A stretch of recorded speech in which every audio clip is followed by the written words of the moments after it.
Welcome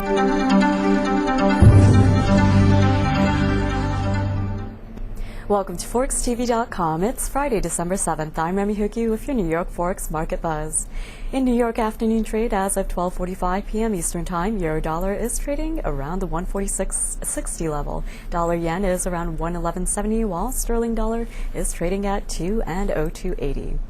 Earlier this morning, the Labor Department reported that the U.S. economy added 94,000 non-farm payrolls jobs last month. Meanwhile, the unemployment rate was unchanged at 4.7%. And in other data, the December UFMISH preliminary reading of consumer sentiment came in lower than forecast. The index fell to 74.5 in December, down from the 76.1 in November. Joining me this afternoon is Esiner, Senior Market Analyst at Ruesch International. Good afternoon, Omer. Good afternoon. Thanks for joining us on this Friday afternoon. Thank you for having me. Well, in New York afternoon trade, equities have been seeing modest moves in and out of positive territory. But now that the NFP data has come in, the market is looking ahead to the FOMC next Tuesday. So we're here seeing yen weakness and sterling paring back earlier gains. So, Omer, if you could tell us if you expect to see consolidation heading into the weekend. Yeah, I would expect to see continued consolidation heading into the weekend. I think this morning's data, overall it was very positive for the U.S. economy. It showed, as you mentioned, a relatively robust pace of jobs creation here. But definitely the pace of jobs growth wasn't enough to stop the Fed from cutting interest rates by a more aggressive 50 basis points next week. So in that respect, it wasn't necessarily a dollar positive number.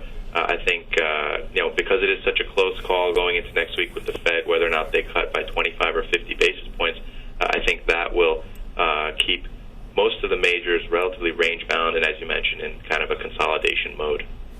Well, this week has been heavy on the central bank front, and the BOC rate cut came as a surprise. But this morning, Canada's employment report came in stronger than expected, and as a result, CAD gained against the majors. So what ranges do you expect to see for the CAD against the dollar as well as the yen?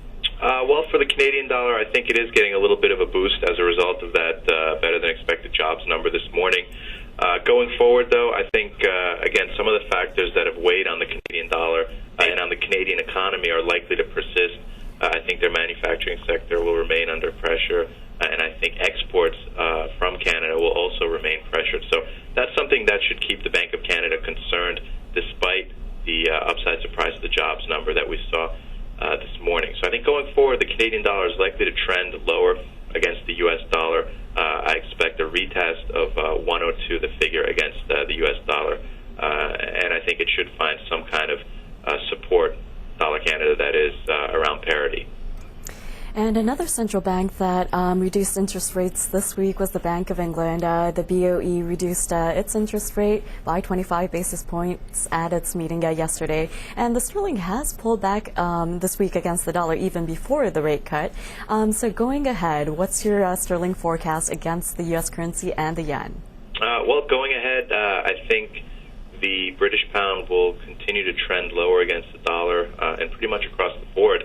I think data is likely to show that the Bank of England will maintain a policy bias that leans towards easing, and I think that ultimately is going to continue to weigh a little bit on the British pound. So, against the dollar, I think probably a retest of 202, the figure, is in the cards for the British pound in the immediate future, and then below that, I think we might even see a test of 201.5 before the end of the year. Okay, and last but not least, now that we've covered the majors, let's move on to the yen crosses. In today's session, Euro-yen has breached 163.80, and Aussie-yen saw a session high at 98.50. So, Omer, what fundamental factors will weigh on the yen in the coming sessions, and what levels do you see for the crosses? Well, for the yen, I think the main driver is going to continue to be the level of investor risk aversion throughout the markets. I think lower equity prices or just general volatility in financial markets is going to continue to fuel yen strength. We have seen a little bit of a rebound in global equities, so I think going forward, if that trend continues, Euro-yen could easily retest 164, the figure, especially after that breach of 163.80 that you mentioned. Having said that, though, I think if we do see another spike in risk aversion from any factors related to the subprime or credit crisis, then the yen could easily pair its recent losses to the figure. Against the Aussie, that currency pair is also going to continue to be driven by the general level of risk aversion in the markets. I think if we do see continued calm in financial markets, the currency pair could test 99 the figure. Okay, Omar, thank you very much for your insight and analysis today. Thank you. Have a great weekend. Thank you.